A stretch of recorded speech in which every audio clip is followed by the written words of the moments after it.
Commission. I'm calling this meeting to order at 4:04 p.m. Can we get the roll call, please? Commissioner Bruni, Here. Commissioner Mendez, Here. Commissioner Thomas, Here. Vice Chair Burke, Here. and Chair O'Clair. Present. Thank you. We're now going to move to public comment, that section of our agenda. Public comments will be heard not pertaining to items in this agenda. Madam Clerk, are there any public comments? No public comments. Okay, great. There are no presentations today, so we're going to move to the consent calendar. We'll now consider items on the consent calendar unless a commissioner wishes to request an item pulled for discussion. Is there a motion to approve the consent calendar? I make a motion to approve. Okay, thank you. Is there a second? Second. Thank you. Okay. And if no commissioner wish to pull an item, can we have the vote on that? All in favor? Aye. Aye. All opposed? Hearing none, motion passes unanimously. Thank you, commissioners, for that.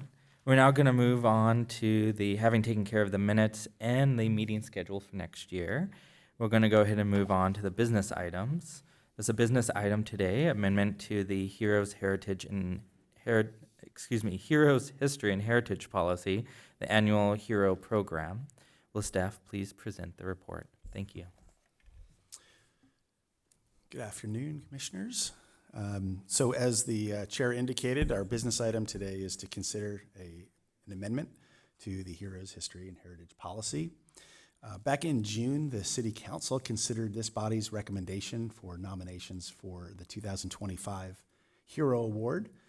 And during that conversation, the council made some suggestions regarding modifications to the policy. Per our policy and process, modifications would first be reviewed by this body for an advisory recommendation to the council. So that's why we're here this afternoon. So there were a few different comments that were made. During its review, the council discussed its desire to consider a limit on the number of awardees in any given year. And there was also discussion about the term hero, the way it's defined, and the criteria used to vet the nominations.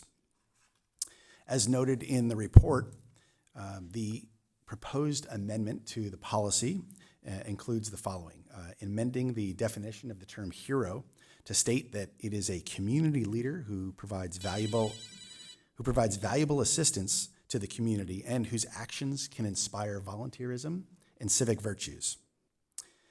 Also included in the proposed changes is an amendment that would allow for a maximum of one individual and/or one organization to receive the award each year.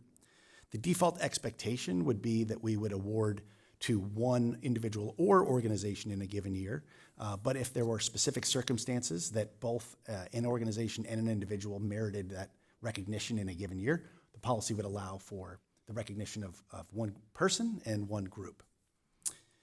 And then to facilitate the review process, language in the policy and on the application form has been amended to clearly state that nominations must include information about the type and the frequency of the community contribution, as well as its specific impact on the Port Hueneme community. The final change that's proposed, and this is in consideration of the fact that the Hueneme Beach Festival is now held in July, which hadn't always been the case historically, is to modify the policy to account for an earlier deadline for nomination submission and then subsequently review by this body and the City Council. So you'll notice that the former June 1st deadline for nomination submission is now proposed to be March 15th. Again, this aligns with the CAC's schedule and would allow for council review in advance of the Hueneme Beach Festival, where the nominee would be recognized on an annual basis. That's a summary of the proposed changes, and staff's available for questions that the commissioners may have. Does the commission have any questions for staff at this time? This is only questions about the presentation. We'll then hear public comment, and then we'll enter into deliberation. Are there questions for staff? Okay, Madam City Clerk, are there any public comments on this item? No public comments. Okay, we're now going to open it up for discussion. Commissioners? Yeah, I just want to say I like the idea of having one individual and one community organization. That way, I think it kind of broadens our scope a little bit, but also doesn't narrow it down to one institution or one individual each year. Thank you, Commissioner. Any other commissioners? Thoughts on this item? So is it one individual or one organization or one and? So the policy would allow for both. The default expectation would be that in a given year, or one would be recognized. But if the circumstances allowed and there was a year where there was just a group and an individual that were just an outstanding example of community leadership, the policy would allow for a total of two, one from each category. Okay, that makes sense, okay. Yeah, I know it was a little challenging this year, having so many, and I think it should be special, and I think that this is a nice change to, we have a lot of wonderful people in our community, and it keeps it kind of, very special to the individual receiving, or the organization receiving the award, so I think this is a nice change and going forward, so thank you for that clarification. Okay, any other comments or contributions from commissioners? I'm supportive of this change and in general. I've made no secret when this policy was first adopted that I think the Heroes History and Heritage policy is overly broad. I think it's too complex, it's too wide, and there's sections of it that are still incomplete, right? There was supposed to be a survey of all of the items in the city that are covered by it. It's never been included in it. So, but that, having said that, it has been adopted and it's in place now. And so I think this guidance is going to be helpful for this body and also for staff and for applicants to know kind of the path by which we can consider it. So with that, I appreciate it and I'll be supporting it as well. And with that, if there's any other questions or comments by commissioners. So I'm just curious as to what are the things that you foresee missing? I know you were involved in the beginning of this, so I'd just like to get clarification of what is it you see are missing? Sure. So on page 20, on the bottom there of the Heritage Heroes, and What page? it's page 27 of 28. Okay, You see there's a missing page, and it says list of Port Hueneme historical preservations and heritage objects and sites. That's just an example of, when this was initiated by a previous administration, this policy, one of the questions the CAC had was around, well, what do we currently have in place? And that's just an example of there's gaps in this policy. We can't enter into too much of a discussion on it because this has to do with the Hueneme Hero section of the policy, but just to say, overall, my thoughts on this policy is that it's overly broad. I recall having asked the city manager at the time, what other examples are there out there of a policy like this? And he said that no other city he could find has a policy that is as complex, or as he said, comprehensive as this. But, so that is a way of looping back, though, to all that to say, for the heroes section of it, I think this guidance is helpful for us. And gives us guidance, I think gives staff guidance and applicants. So for that reason, I'm supportive. But I think so far, every time this policy's come before me, I'm pretty sure I've voted either no or raised objections to it being overly complicated and too broad. But with that, I'm going to be supporting it on this change. So is there any other questions of the commissioners? If not, we can entertain a motion. I'd like to make a motion to accept staff's recommendations. Okay, is there a second? Second. Okay. And with that, Madam Clerk? Okay. can we All call in the vote? favor? Aye. All opposed? Hearing none, motion passes unanimously. Thank you for that, and thank you to the staff for the great work on that amendment. Now we're moving to the next item, Commissioners, which is staff comments. Does staff have any comments at this time? Just two brief updates and then one future-focused comment. So two items that have come before this body before. One has been, it's been some time, but discussion about the Bard Monument.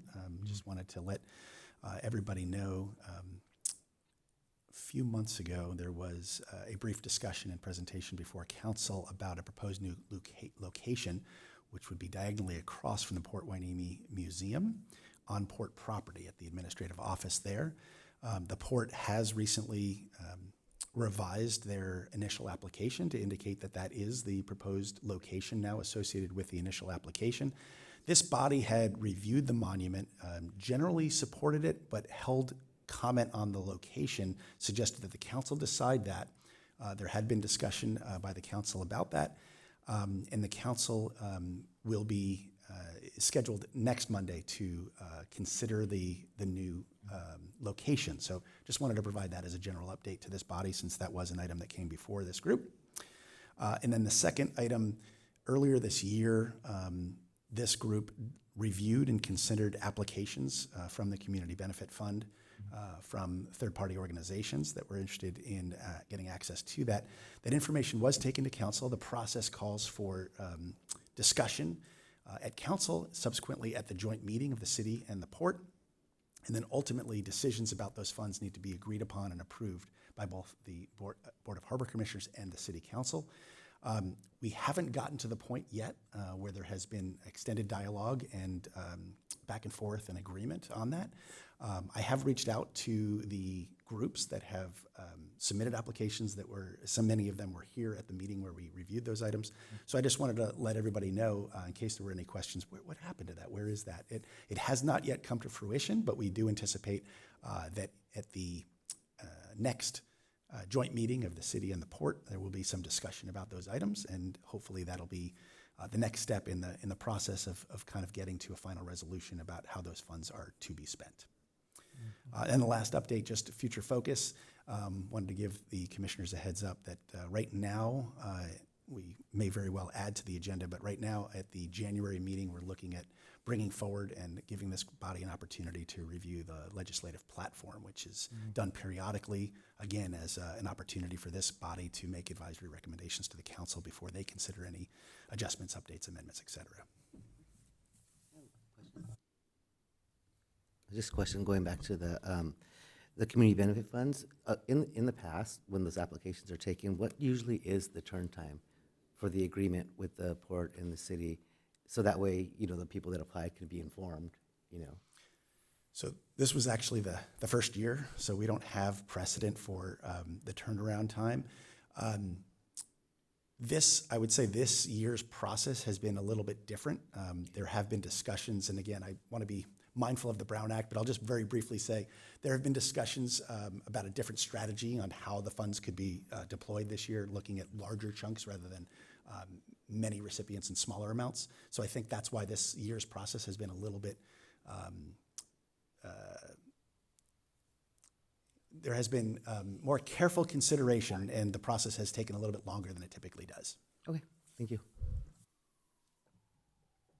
I also have a question about that, and I actually, I'm concerned that it sort of seems like it's getting derailed a bit, and I feel badly for all of those entities that submitted their applications and have gone basically unanswered at this time.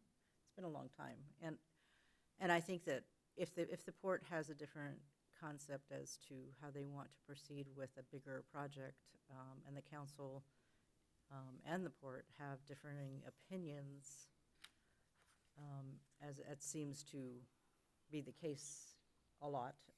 I would like to suggest that, and I would like to request that we put this Community Benefit Fund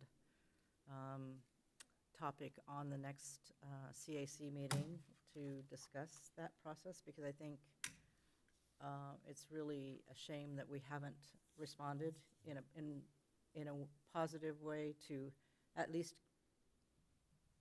really consider the funding for the entities that we selected, and if we have to revise that selection process at the next meeting and make a recommendation to the council for some type of action, I'd like to at least have that discussion so that it's on the agenda, and make a recommendation back to the council for our recommendation, if you would, please.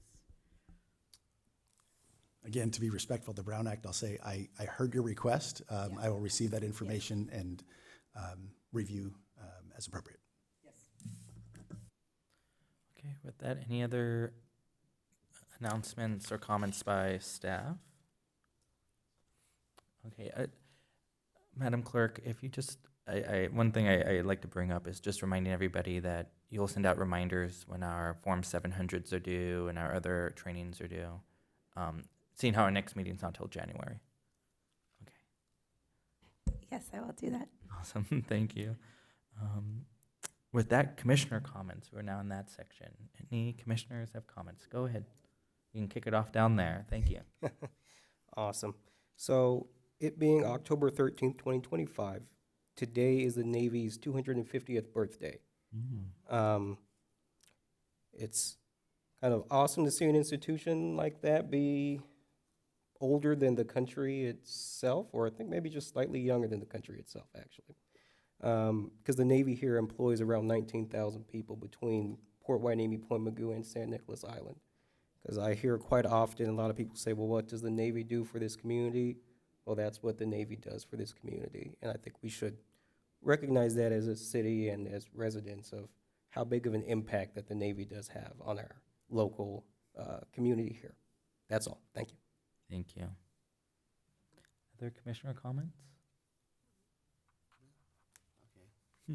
Everybody be safe for the holidays. Have fun with your family, that's all. Any commissioner comments? First, happy birthday to the Navy. Thank you for that comment. And not only do they contribute to our economy and our quality of life here, but our safety. And we appreciate that and keeping us safe. It's nice to have a couple of military bases nearby, just in case. So I also just want to recognize the fact that it's wonderful to hear that the hostages have been freed today. That's an amazing and heartfelt day today for all of those families. And unfortunately, there are quite a few casualties too, but at least some of those bodies are coming home. But I was watching it on television this morning, and it brought tears to my eyes because it was so touching. But one more step towards some peace, but hopefully we can get to some long-term peace in our world at some point. So just to acknowledge it to those families. Thank you.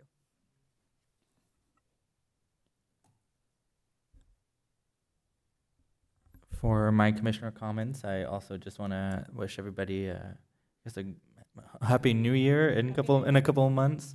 It's going to be many months. Yes.